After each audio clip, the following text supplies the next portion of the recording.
Hello student, welcome back to Vishal sir physics in real life. Already आपको जैसा पता है कि अपन एक सीरीज चला रहे हैं जिसमें अपन 10 क्लास का दो चैप्टर कवर करने की कोशिश करेंगे। जिसमें पहला चैप्टर था आपको इलेक्ट्रिसिटी और दूसरा था magnetic effect of electric current. मैं ऑलरेडी इसके अभी तक इसके मैंने अभी तक 3 पार्ट बना चुका हूँ।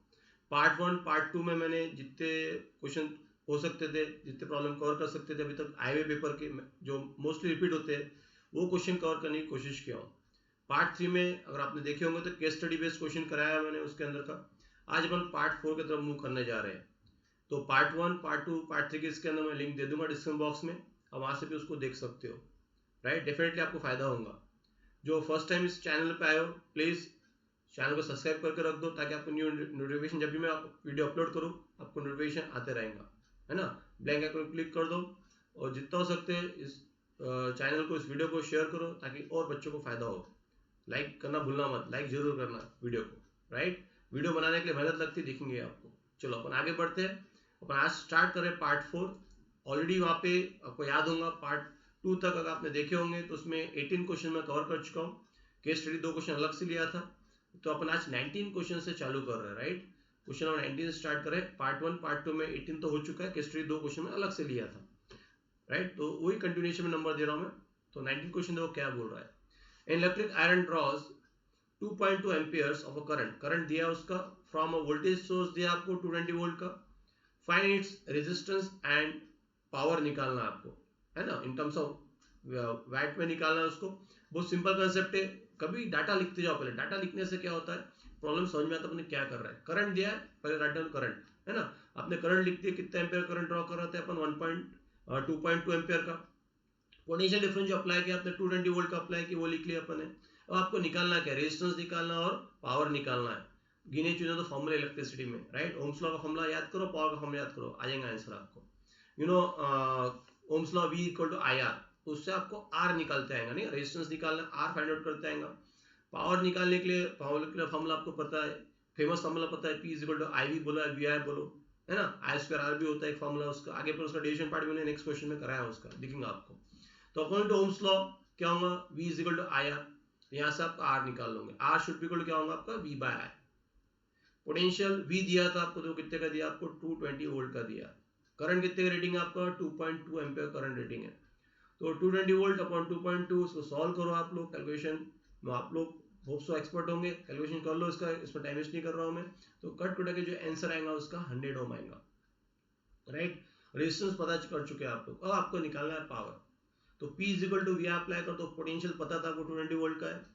I जो था आपने 2.2 एम्पियर का था, इसको दोनों वैल्यू पुट अप किए, 220 मल्टीपल 2.2 सॉल्व करो, आएगा आपका 484 W, है ना, वैट में आ जाएगा आपका।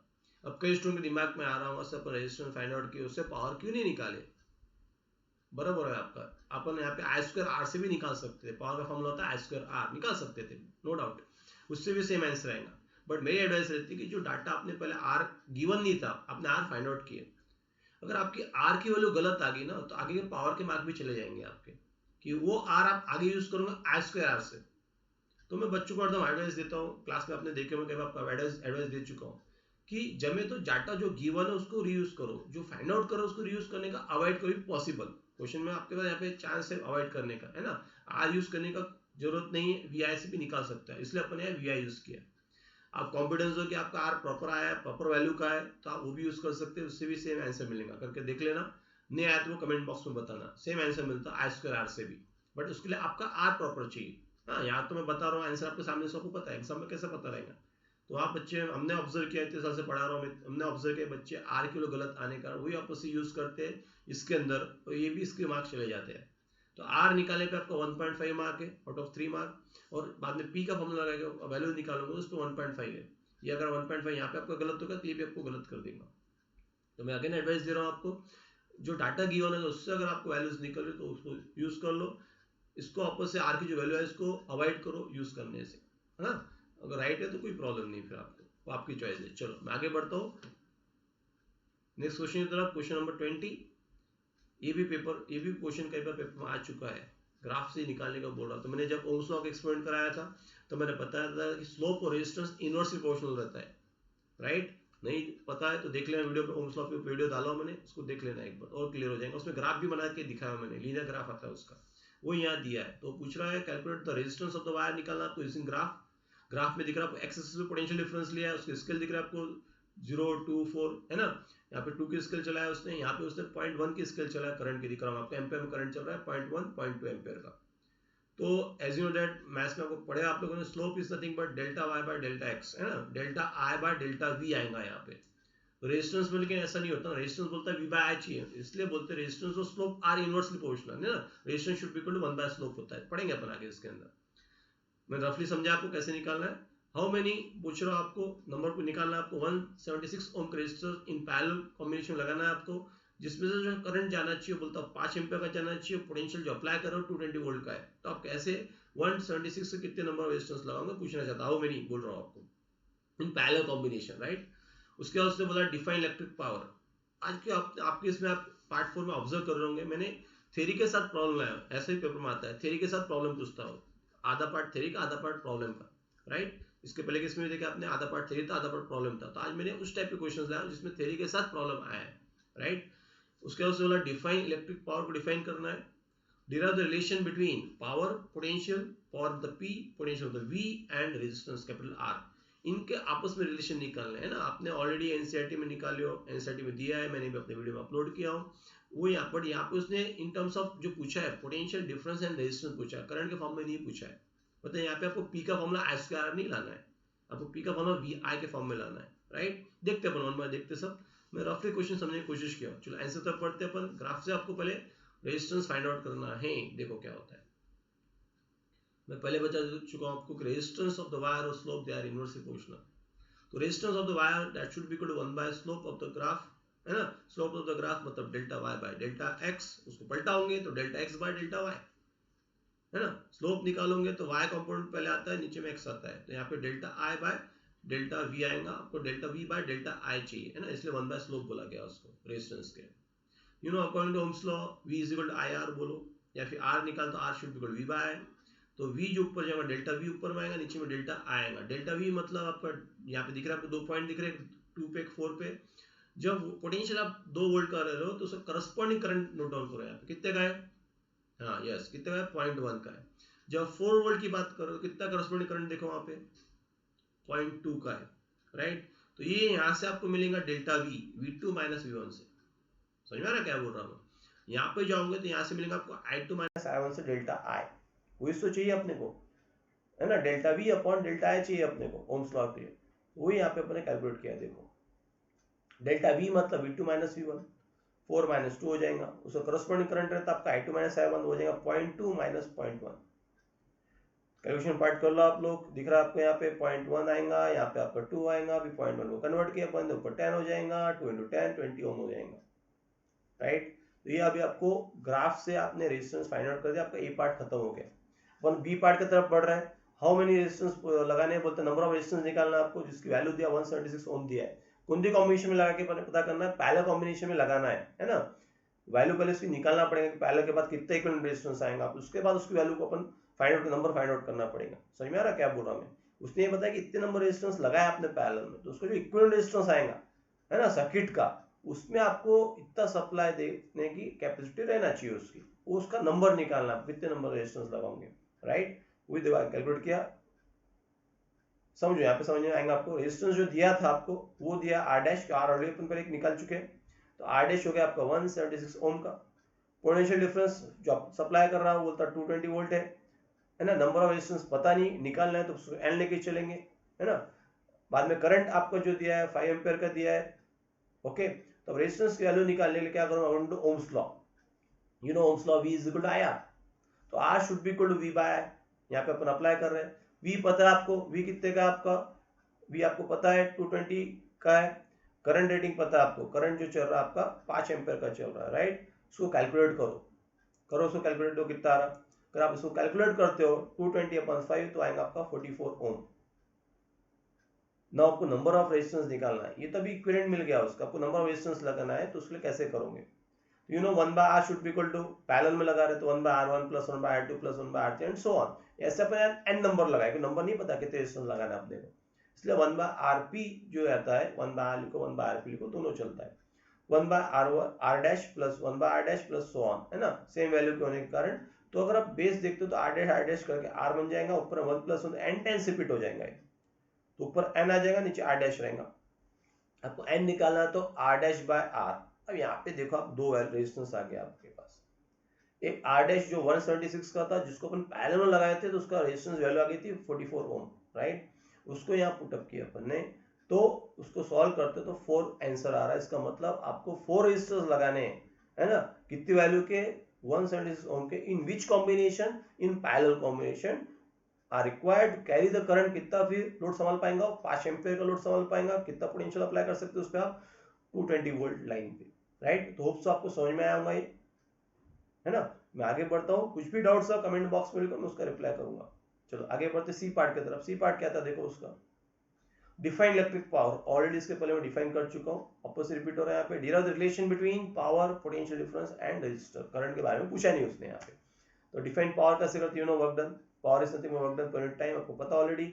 Electric power is defined as electric work done per unit time, general definition बोलते वर्क अपॉन टाइम बोलते हैं अपन। यहाँ पे इलेक्ट्रिक काम कर रहे हैं अपन, इलेक्ट्रिक एनर्जी यूज कर रहे हैं अपन, इसलिए अपन इलेक्ट्रिक वर्क डन की बात की है यहाँ पे, राइट। तो power should be work done upon time taken, जितना टाइम लग रहा है उसको, तो P is equal to V by W by T हो जाएगा आपका, ऑलरेडी आपको पता है। अब उसको अलग अलग फॉर्म में उसको एक्सप्रेस करना है, तो यहाँ पे जो W है in the form of electrical energy है, तो आपको ऑलरेडी पता है, पढ़े आप लोगों ने, कि W should be V I T हो जाएगा, as you know that since P is equal W by T, तो W is equal P into T होता है। तो यहाँ पे उसकी वैल्यू पुट अप की अपन ने, T गेट कैंसिल आउट, तो P is equal to V into I। यहाँ पे आपको पावर का जो बेसिक फॉर्मूला वो मिल गया, उसको अलग अलग फॉर्म में कन्वर्ट करना है। किसको याद करोगे, अरे विशाल सर को याद करने से नहीं होता है, आपको ओम्स लॉ को याद करना पड़ेगा। अब इसको अलग अलग फॉर्म में एक्सप्रेस करना है। अगर V नहीं चाहिए तो V को रिप्लेस कर दो, I नहीं चाहिए तो I को रिप्लेस कर दो। डिमांड क्या बोल रही है, क्वेश्चन की डिमांड है, क्वेश्चन बोलता है आपको रिलेशन लाना है in terms of power, potential difference मतलब P में लाना है, V में लाना है एंड R में लाना है, मतलब I नहीं चाहिए अपने को, राइट। यहाँ देखना क्वेश्चन में क्या पूछा है, ये गड़बड़ करते हैं आप लोग, I पूछा नहीं, रट्टा मारा हो रहा था, निकाल कर रख देते, टाइम वेस्ट हो रहा है। जितना पूछा उतना लिखो, है ना, क्वांटिटी मत लिखो, क्वालिटी दो उसको। समझ में आ रहा हूँ क्या बोल रहा हूँ मैं। तो यहाँ पे आपको क्या मिलाना है, पावर मिलाना है, पोटेंशियल डिफरेंस मिलाना है, रिलेशन, और आर मिलाना है, राइट। आई नहीं चाहिए तो ओम्स लॉ क्या बोलता है, ओम्स लॉ बहुत काम की चीज है, उसको भूलो मत। ओम्स लॉ क्या बोलता है, but I is equal to V by R. I नहीं चाहिए अपने को क्वेश्चन की डिमांड के हिसाब से, तो आई को रिप्लेस कर दो, तो आई की जगह वी बाय आर चले जाएगा, V into V square by R हो जाएगा, वो यहाँ पे दिया अपन। तो electric power should be equal to क्या होगा, पोटेंशियल डिफरेंस का स्क्वायर अपॉन रेजिस्टेंस। वो अगर क्वेश्चन में चेंज करके आया होता, यहाँ पे उसने इन टर्म्स ऑफ आर पूछा होता, इंस्टेड ऑफ वी करंट पूछा होता, क्या करते थे, हाँ विशाल सर को याद करते थे कि अपना दिमाग लगाते थे, अपना दिमाग लगाओ। आपका दिमाग क्या बोलता है, यहाँ पे आपको क्या नहीं चाहिए, अब क्या नहीं चाहिए, वी नहीं चाहिए, तो वी को रिप्लेस कर दो आई आर से, मैं ओरल करके दिखा रहा आपको, वी को रिप्लेस कर दो आई आर से, आई आर इंटू आई, तो आई स्क्वायर आर हो जाता है ना, सिंपल रिलेशन आ जाएगा आपको। पेपर में देख लेना क्या पूछता हो, है ना, पोटेंशियल पूछा, इन टर्म्स ऑफ पोटेंशियल पूछा और रेजिस्टेंस पूछा तो ये निकालो, in terms of current and resistance पूछा तो आई स्क्वायर आर को निकालना पड़ेगा आपको, उतना आपको पता रहना चाहिए। होप सो ये क्वेश्चन समझ में आएगा। नेक्स्ट क्वेश्चन तक पढ़ रहा हूँ, क्वेश्चन नंबर 21। सब मैंने आज थ्योरी प्लस प्रॉब्लम कॉम्बिनेशन वाले क्वेश्चंस लाए जो पेपर में कई बार आ चुके हैं। देखो क्या बोल रहा हूँ, रजिस्टर गिवंस एज R1 R2 और R3 are connected in series. Already आपको पता है तीन रेजिस्टेंस का, एनसीईआरटी में भी आपने देखो तीन रेजिस्टेंस का सीरीज कॉम्बिनेशन, पैरेलल कॉम्बिनेशन दिया है, यहाँ से सीरीज कॉम्बिनेशन पूछा है। तो बैटरी ऑफ पोटेंशियल दिया है 20 volt, draw the circuit diagram showing the arrangement, आपको सर्किट डायग्राम ड्रॉ करना है सीरीज कॉम्बिनेशन का। ड्रॉ एन एक्सप्रेशन, डिराइव करना है आपको, derive an expression for the equivalent resistance मतलब आरएस निकालना है आपको ऑफ द कॉम्बिनेशन। मैंने इसके लिए भी वीडियो बनाया हूँ, मैं इसमें लिंक दे दूंगा उसकी, है ना, तो प्लीज जाके देखो। मैं सीरीज का डेरिवेशन दिया हूँ पूरा प्यार से, पूरा लंबा पूरा समझा के दिया हूँ, 3 मार्क का मैंने, पैरेलल का 3 मार्क का समझा के दिया हूँ, आप देख सकते हो वहाँ पे जाके, है ना। यहाँ पे थोड़ा सा वो उसको टाइम वेस्ट नहीं होना चाहिए, थोड़ा सा स्पीड अप लेंगे अपन, बट डिटेल में मैंने वहाँ पे समझा, तो आप वो वीडियो देख सकते हो। साथ में उसने प्रॉब्लम पूछा है यहाँ पे, देखो R1 की वैल्यू दिया है 10 ओम, R2 दिया 20 ओम, R3 दिया 30 ohm. To calculate the value of effective resistance निकालना, मतलब आपको यहाँ पे आपको आरएस निकालना है when they are connected in series to a battery of 6 volt. अब 6 वोल्ट क्यों दिया आपके दिमाग में आना, अरे भाई क्वेश्चन का खत्म, आगे क्वेश्चन बाकी इसलिए दिया 6 वोल्ट आपको। रेजिस्टेंस तो निकाल चुके हैं आप, 6 वोल्ट की बैटरी इसलिए दिया उसने कि आगे उसने पूछा ऑल्सो फाइंड द करंट। हाँ, अब काम पड़ेगा ना उसका ओम्स लॉ के लिए, है ना। 3 चीज में से 2 तो नोन चाहिए आपको, तो रेजिस्टेंस पता चल जाएगा, यहाँ से आपको पोटेंशियल दिया तो करंट निकालते आएगा, सिंपल है वो, है ना। समझ में आ रहा हूँ क्या बोल रहा हूँ। चलो पहले अपन डेरिवेशन पार्ट देख लेते हैं उसका। As you know that in series combination, मैंने कई बार बता चुका हूँ, मैंने इसके पहले वीडियो में भी बताया हूँ, देख लेना उसको। सीरीज कॉम्बिनेशन में क्या सेम रहता, क्या सेम रहता, यस, करंट जो रहता रिमेन सेम रहता है, पोटेंशियल डिवाइड होता है, राइट। ये जो V है, ये V को आपको डिवाइड करना है। सपोज V 12 वोल्ट का है, एग्जांपल के तौर पे ले रहे, V 12 वोल्ट का, 3 रेजिस्टेंस लगा दिया आपने सीरीज में, R1 R2 R3, right. V अगर 12 वोल्ट की बैटरी लगा रहे हैं आप, सपोज इसके अक्रॉस 6 वोल्ट जा रहा, तो भी इसके अक्रॉस 4 आएगा, 6 और 4 10, बचा 2 इसके अक्रॉस आएगा, मतलब 12 should be equal to 6 + 4 + 2। Same theory भी बोलती है V should be equal to V1 + V2 + V3, है ना। वो अप्लाई करने के पहले आपको इंडिविजुअल वैल्यूज निकालना पड़ेगा, तो उसके लिए किसको याद करूंगा, अगर ओम्स लॉ क्या बोलता है ना, V इक्वल टू IR। तो अगर इसके अक्रॉस निकालते हो तो V1 should be equal to IR1, इसके अक्रॉस निकालोगे ड्रॉप तो V2 should be equal to IR2, इसके अक्रॉस निकालोगे तो V3 should be equal to IR3। ऐसा करके आपकी 4 इक्वेशन बनेंगी, पहली बनी V इक्वल टू IR, दूसरी बनी V1, दूसरी तीसरी V2 एंड चौथी V3। मैंने अपने वीडियो में देखना, उसमें जाके वहां पे मैंने इक्वेशन नंबर डाला 1 2 3, सबको मिक्स करना है यहाँ पे। तो उसके बाद मैंने यहाँ पे लिख के भी दिया आपको, देखो यहाँ पे मैंने इसके पहले बता चुका हूँ 10th क्लास में KVL और KCL, Kirchhoff voltage law and Kirchhoff current law नहीं है, बट मैं हायर क्लासेस को पढ़ाता हूँ, तो सबसे बता रहा हूँ, थोड़ा सा हायर क्लास को लिखते हो तो इंप्रेशन अच्छा पड़ता है। तो यहाँ पे सीरीज में KVL लगता है, किरचॉफ वोल्टेज लॉ। वो ये बोलता है कि जो 12 वोल्ट की बैटरी लगाया आपने, तीनों में डिवाइड कर देंगे, है ना। 3 बल्ब लगा दिया आपने तो तीनों में डिवाइड होगा ना भाई मेरे, बरोबर बोल रहा हूँ मैं। तो V should be equal to क्या होगा आपका, V1 + V2 + V3। You know the V value, V मतलब IR होता है, V1 मतलब IR1, V2 मतलब IR2 एंड V3 मतलब IR3। उसको यहाँ पुटअप करना, जस्ट पुटअप किया, I कॉमन निकलेगा, मैथमेटिकली आपको समझ में आ रहा है, I गेट कैंसिल आउट, तो R should be equal to R1 + R2 + R3। मैंने इसके बाद मेरे वीडियो में नीचे लाइन भी लिख के दिया हूँ, देख लेना एक बार, लिखते हो तो ज़्यादा अच्छी बात है, यहाँ जरूरत नहीं है तो नहीं लिखे अपन ने, ठीक है। तो वीडियो देखो अच्छे से, वहाँ पे अच्छे से डिटेल में बताया मैंने कैसे क्या करना, सब समझाया, एक बार देख लेना, लिंक दे रहा हूँ साथ में, देख लेना एक बार। चलो आगे बढ़ते हैं अपन प्रॉब्लम की तरफ। प्रॉब्लम देखो क्या बोल रहा था, 3 रेजिस्टेंस की वैल्यूज दिए, 10 ओम, 20 ओम, 30 ओम, उसको आपने कनेक्ट किया, इन विच कॉम्बिनेशन, आपने उसको लगाया सीरीज कॉम्बिनेशन में, बरोबर है। कितनी बैटरी के साथ लगाया, 6 वोल्ट की बैटरी, करंट फाइंड आउट करना है, तो पहले इसका इक्विवेलेंट निकालना पड़ेगा आपको, वही निकाला है, देखो RS निकालना पड़ेगा पहले। R1 वैल्यू लिखे, R2 लिखे, R3 लिखे, इफेक्टिव रेजिस्टेंस RS निकाले तो R1 + R2 + R3, तो 10 + 20 + 30 वो हो जाएगा आपको 60 ओम का। Potential difference V already given है आपको, देख लो एक बार, 6 वोल्ट दिया है उसने, यहाँ पे दिख रहा होगा, देखो कर्सर से दिखा रहा हूँ, 6 वोल्ट दिया है। करंट फाइंड आउट करना है आपको, तो अप्लाई कर दो ओम्स लॉ को, जिंदा कर दो। ओम्स लॉ क्या बोलता है, V = IR, तो I should be equal to V/R, है ना। पोटेंशियल था 6 वोल्ट का, रेजिस्टेंस आपने निकाले, है ना, कितना आया था 60 ओम का, RS जो निकाले आपने, बस पुटअप करो 6/60। देखो कैलकुलेशन नहीं क्या, बहुत सिंपल आएंगे आपको, ज्यादा कॉम्प्लिकेट कैलकुलेशन आने वाली है, सीधा दिख रहा है आपको 6/60 मतलब 6 का टेबल के हिसाब से 1/10 हो जाएगा, 1/10 मतलब 0.1 एम्पियर। ये ध्यान दो, यूनिट पे ध्यान देते जाओ, है ना, वैल्यूज पे आधा मार्क, यूनिट पे आधा मार्क रहता है एग्जाम में, ऐसा करके 1 मार्क बनता है इसके ऊपर, तो ध्यान देते हो तो इजी जाएगा आपका आगे के लिए। बीट मार्किंग पता रहा तो आगे फायदा होता है, उसके कारण आपको समझ आता, हाँ अपना फिर ध्यान में आता, यहाँ नहीं लिखे कितने मार्क कटने वाले, तो अपन बरोबर लिखते हैं फिर, तो टोटल 1 मार्क के लिए रहेगा आपका आंसर लास्ट में, तो 0.1 एम्पियर आ गया उसका। तो होप्स आपको समझ में आएगा। तो मैं फिर नेक्स्ट क्वेश्चन तक बढ़ता हूँ, question number 22, define 1 ohm resistance. मैंने इसके लिए भी वीडियो बनाया हूँ, देख लेना उसको। A student has a resistance wire of 1 ohm if the length of the wire is 50 centimetre. हाँ यहाँ पे है थोड़ा प्रॉब्लम, सेंटीमीटर बोला है, कन्वर्ट करना भूलने का नहीं, है ना। यू नो 1 मीटर मतलब 100 सेंटीमीटर, और वी कैन से 1 सेंटीमीटर को 10⁻² मीटर करेंगे आगे अपन। To what length he should stretch if the uniformly so that obtain a wire of resistance 4 ohm। यहाँ पे दो कॉम्बिनेशन के साथ काम करना है अपने को। पहले L1 जो लेंथ है आपको मैं रफली बता रहा हूँ आपको, L1 दिया आपको 1 ओम का, सॉरी रेजिस्टेंस R1 दिया 1 ओम का, उसकी लेंथ जो दी है 50 सेंटीमीटर दिया है, दूसरे में उसने बताया उसको अपने अगर लेन को अपन एक्सटेंड करते हो, लेन फाइंड आउट करना है, पता नहीं कितनी होने वाली है उसका, लेकिन रेजिस्टेंस जो बनेगा उसके बाद you know directly proportional, resistance and length are directly proportional to each other, area के साथ इनवर्स लेता है और उसके साथ डायरेक्ट लेता है। तो आपको L2 निकालना, उसका R2 दिया हुआ है, समझ में आया क्या बोल रहा हूँ? तो वही अपन यहाँ करने वाले, पहले 1 ओम रेजिस्टेंस को डिफाइन कर रहे हैं, ये ऑलरेडी इस पे वीडियो मैंने अपलोड किया, देख लेना एक बार, यहाँ शॉर्टकट में चल रहा है अपन आगे। 1 ओम कब मिलेगा आपको रेजिस्टेंस, सिंपल लैंग्वेज बोला है तो 1 ohm is the resistance of a conductor such that when potential difference जो अप्लाई करते कितना रहना चाहिए आपका 1 वोल्ट का रहना चाहिए, applied to its ends, and current जो फ्लो करते हैं उसमें वो रहेगा आपका 1 एम्पियर का, है ना। सिंपल कंसेप्ट है, कंडक्टर लिए आपको रेजिस्टेंस 1 ओम का रहेगा, जब उसका पोटेंशियल डिफरेंस अप्लाई करेंगे 1 वोल्ट का, उसमें जो करंट पास होगा वो 1 एम्पियर का होना चाहिए, तो उससे जो वैल्यू निकलेंगे that is called as resistance, right. वो यहाँ पे अपने बताया। उसके अंदर प्रॉब्लम पूछा था उसने, देखो प्रॉब्लम को सॉल्व करने जा रहे हैं अपन, दो केसेस चलेंगे साथ में, ध्यान रखना।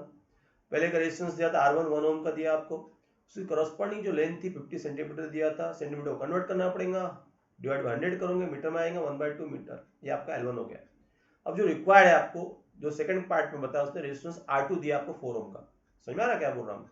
You have to find out the value of required length L2, क्या करोगे, सिंपल कंसेप्ट है ना। ओम्स लॉ के बाद अपने पढ़े, रेजिस्टेंस में पढ़े कि resistance is directly proportional to length of the wire, inversely proportional to area of cross section. यहाँ एरिया से काम नहीं, यहाँ लेंथ से काम है, तो अपन बोलेंगे R is proportional to L। It means that when we remove this sign use some constant, what we say R by L equal to constant, apply for two cases, case 1 के लिए 1 suffix चलाओ, case 2 के लिए 2 suffix चलाओ, simple है बहुत, है ना। कि R by L equal to constant आपको समझ में आ गया, तो R1 by L1 equal to constant and R2 by L2 equal to constant, क्या करना है, रेशियो निकालूंगा उसका, इसको इससे डिवाइड कर दो, सिंपल है। तो R1 by L1 is equal to, है ना, कांस्टेंट में डिवाइड करो तो इक्वल टू कांस्टेंट, इक्वेट करो तो भी चलता है, इक्वेट कर तो भी चलेगा, इक्वेट कर दो कांस्टेंट कांस्टेंट से, तो क्या होगा R1 by L1 is equal to R2 by L2, you have to find out the value of L2। तो जो वैल्यूज गिवन है पहले पुट अप कर दो, R1 था आपका 1 ओम का, L1 आया था 1/2 का, दिख रहा हूँ आपको यहाँ पे, देखो आराम से देखो, खाई नहीं अपने को।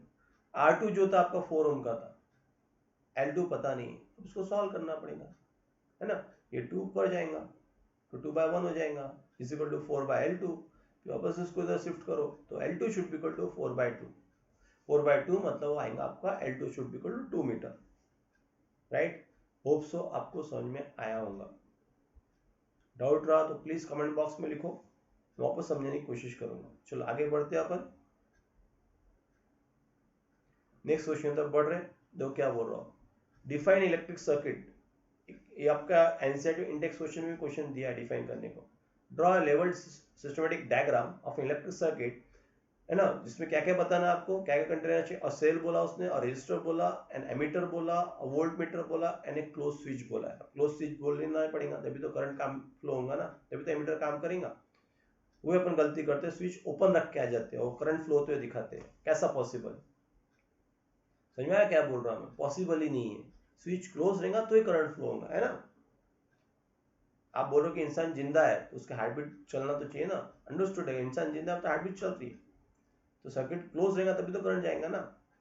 वही कंसेप्ट यहाँ पे भी है, देखो इधर, यहाँ पे सर्किट ड्रॉ कर रहे हैं अपन, सेल बताओ, बैटरी बताओ, दोनों चलेगा। पॉजिटिव में तो बैटरी जा रहा है सीरीज में एमीटर के साथ, पॉजिटिव को दिया अपन ने, इसके साथ रेजिस्टेंस आ रहा है, resistance voltmeter always connected in, इसके पहले वीडियो में बता चुका हूँ, voltmeter always connected parallel, resistance always connected in, ammeter is always connected in series, right. यहाँ पे देखो क्लोज स्विच दिखाया अपन ने, तो as you know that current always being from positive terminal of the battery towards the negative terminal of the battery, ऐसे जाके ऐसा आएगा, समझ में आ रहा है। यहाँ पे आप जंक्शन लॉ लगता है, इधर जाएगा, समझ में आ रहा होगा, तो यहाँ पॉइंट आ गया, इसका क्रॉस इधर दिखाया अपन ने, यहाँ सीधा जाएगा ऐसा, एक को रेजिस्टेंस लगा दिया तो डिवाइड होता था, यहाँ पर एक ही रेजिस्टेंस का दिखा रहे तो एक ही दिखाना, फिर जरूरत नहीं पड़ेगी डिवाइड करने की आपको, इसका क्रॉस वोल्ट मीटर गिन रहा है आपको, वोल्टेज गिनेगा वो यहाँ पे बोला, electric circuit is nothing but continuously conducting path consisting of wires and other resistance में जो भी आप लगाते हो उसमें, वहाँ पे रेजिस्टर की जगह पे यहाँ पे बल्ब लगा दो, आप बल्ब लगा सकते हो, यहाँ पे फैन लगा सकते हो, है ना, आउटपुट डिवाइस को भी लगा सकते हैं वहाँ पे, जिसके ऊपर उसको ड्रॉप करना है, अपने करंट को ड्रॉप करना है, वो यहाँ पे बताया हुआ है। अदर रेजिस्टर्स लाइक बल्ब के अंदर फिलामेंट रहता है, पता होगा आपको, फैन इट इज फैन में कॉइल रहती है, and a switch between the two terminals of cell और a battery along with an electric current flows is called as a circuit. ये पूरा एक सर्किट डायग्राम हो गया, है ना, उसको हम सीकेटी बोलते हैं, मेरे शॉर्ट फॉर्म में उसको मैं सीकेटी बोलता हूँ सर्किट को, वो यहाँ पे अपने ड्रॉ की। बट यहाँ पे रुकना नहीं है, उसके बाद उसका तो आगे क्वेश्चन दिया है, पिक्चर बाकी है बेटा अभी अपनी। हाँ, ड्रॉ लेवल डायग्राम हो गया आपका, आपने क्या बोल रहा हो, ओके। उसके बाद उसने डिफाइन, अच्छा पहले दो पार्ट अपने डिफाइन कर चुके थे ऑलरेडी, अपने ड्रॉ करना है, दोनों पार्ट इसमें कवर हो गए। चलो नेक्स्ट क्वेश्चन जब पढ़ते हैं, नेक्स्ट क्वेश्चन बाकी है अपना question number 24। Define electrical resistance of a conductor, list two factors on which resistance of a conductor depends. Actually total 4 रहते हैं, बट उसने 2 पूछा, 2 के बारे में बात करेंगे, मैं चारों क्या बताऊंगा आपको उसके अंदर। ये भी इंडेक्स क्वेश्चन में दिया है एनसीईआरटी के, ये पूछा है आप उसको, यहाँ पे उसने पूछा है। बाद में उसके पास एक प्रॉब्लम पूछा है, resistance of metal wire of length 1 metre, उसका रेजिस्टेंस दिया है 104 ओम का एट टेम्परेचर 20 डिग्री सेल्सियस। अब आपको ध्यान में आ टेम्परेचर क्यों दिया है, अभी कहीं भी फॉर्मूले में टेम्परेचर आया नहीं, बताता बाद में, रुको एक minute. If the diameter of the wire is this much, MM में दिया है, यहाँ पे है थोड़ा सा खतरा, देखना एमएम बोल रहा है, उसको आपको कन्वर्ट करना है मीटर में, यू नो 1 mm मतलब 10⁻³ मीटर। फाइंड रेजिस्टिव रो की वैल्यू निकालना, उसको ऐसे बोल सकते एट दैट पर्टिकुलर टेम्परेचर, है ना।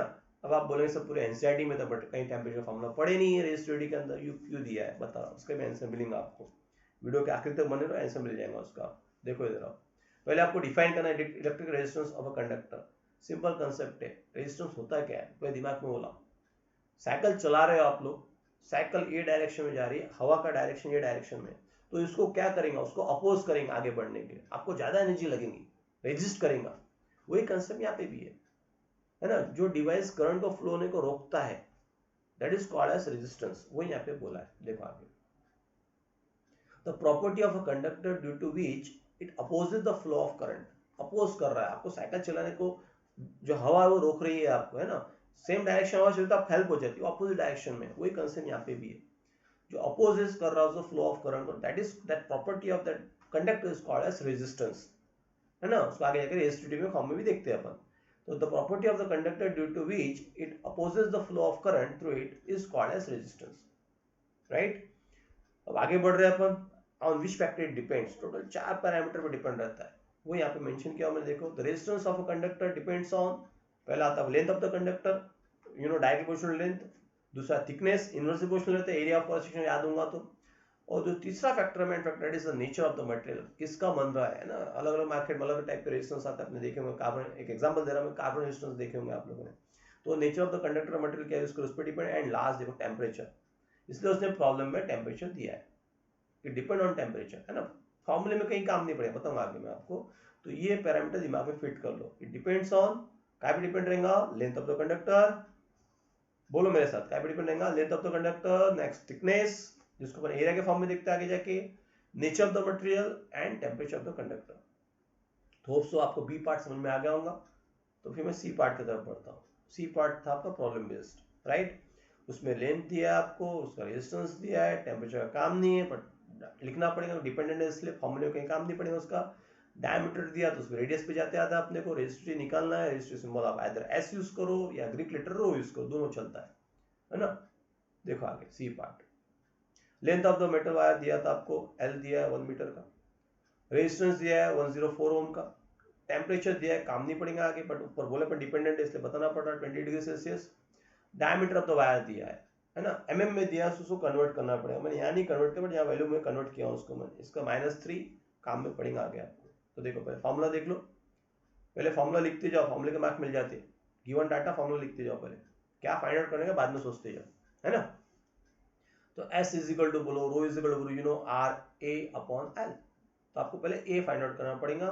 डायमीटर मतलब नेचुरली आपको हिंट दे दिया उसने, वायर सर्कुलर होना चाहिए कि सर्कुलर बॉडी का डायमीटर होता है, तो पायर स्केल लगाया अपन ने, आर का डी पता था आपको, डायमीटर पता था, तो are should be equal d/2, तो 2 बार आर लिख रहे हो आप, r इंटू आर, तो 2 बार d/2 इंटू d/2 आएगा, राइट, समझ में आ रहा। You know the value of pi 22/7, इसकी वैल्यू हो गई आपकी 0 पॉइंट दिख रहा है आपको 15/2, इसका 0.15/2। अब कह दो क्योंकि दिमाग में सर एमएम में था, मैं बताना नहीं भूला, आगे बता रहा हूँ, इसका -3 2 बार रिपीट होगा, तो वो यहाँ पे दिखा अपन -6 के फॉर्म में दिख रहा हूँ, यहाँ पे देखो ये हो गया आपका -6, अपन ऐसा यूनिट में जा चुके हैं, तो metre into metre, metre square में आ गया अपन, इसको अगर सॉल्व करते हो इतनी वैल्यू आती है ए की, राइट। कैलकुलेशन बट आप लोग देख लो, ए मिल गया आपको, ए मिलने के बाद यहाँ वैल्यू पुटअप करना, आर पता था आपको 104 का, ए मिल चुका है आपको, एल पता है, जस्ट वैल्यू पुटअप को सॉल्व करो, यू गेट दिस आंसर। अब रहा यूनिट के बारे में, यूनिट तो आप इससे भी याद रख सकते हो, आर का ओम आता है, एरिया का मीटर स्क्वायर अपॉन मीटर, तो मीटर मीटर कट गया तो ओम मीटर, एम पहले मत लिखते जाओ, मिलियन हो जाएगा, ओम मीटर है ना, it should be ohm metre, right. तो होप्स आपको समझ में आया होगा प्रॉब्लम। चलो अपन आगे बढ़ रहे होमवर्क क्वेश्चन की तरफ। होप्स आप सॉल्व कर रहे होंगे, मैं मेहनत कर रहा हूँ, आपको मेहनत करना है। अरे भाई क्वेश्चन नंबर 3 कैसे आ गए यहाँ पे, कई लोगों के दिमाग में आ रहा होगा जिन्होंने पहले पार्ट देखने को समझ में आया 3 क्यों बोला मैंने। पार्ट 1 में एक होमवर्क दिया था, पार्ट 2 में एक होमवर्क दिया था, 2 हो गए। Part 3 case based study question था, वहां मैंने होमवर्क नहीं दिया था, इसलिए मैंने इसका नंबर 3 डाला हूँ, राइट। तो जल्दी से इसका स्क्रीनशॉट ले लो। देखो क्या बोल रहा हूँ, अपन नेक्स्ट पार्ट में डिस्कस करेंगे उसको, उसके बाद जमा तो फिर मैं नेक्स्ट चैप्टर चालू करता हूँ, magnetic effect of electric current. पहले इसको जितना कवर कर सकते कवर किया, अभी भी आप लोगों को बस टाइम है तो मैं चारों ज़्यादा वीडियोस में अपलोड करो ताकि आपके ज़्यादा कंसेप्ट क्लियर हो, राइट।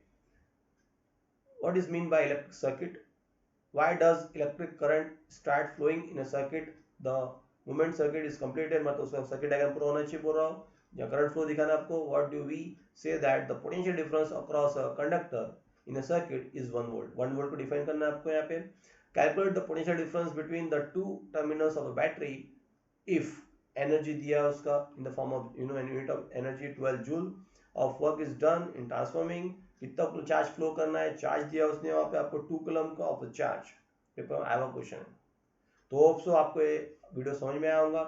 अभी आपने सब्सक्राइब कर दो, लाइक कर दो, और जितना हो सके उतना शेयर करो ताकि बाकी बच्चों को इसका फायदा मिले, राइट। तो अब नेक्स्ट पार्ट में मिलते हैं, जब तक इसको सॉल्व करके रखो।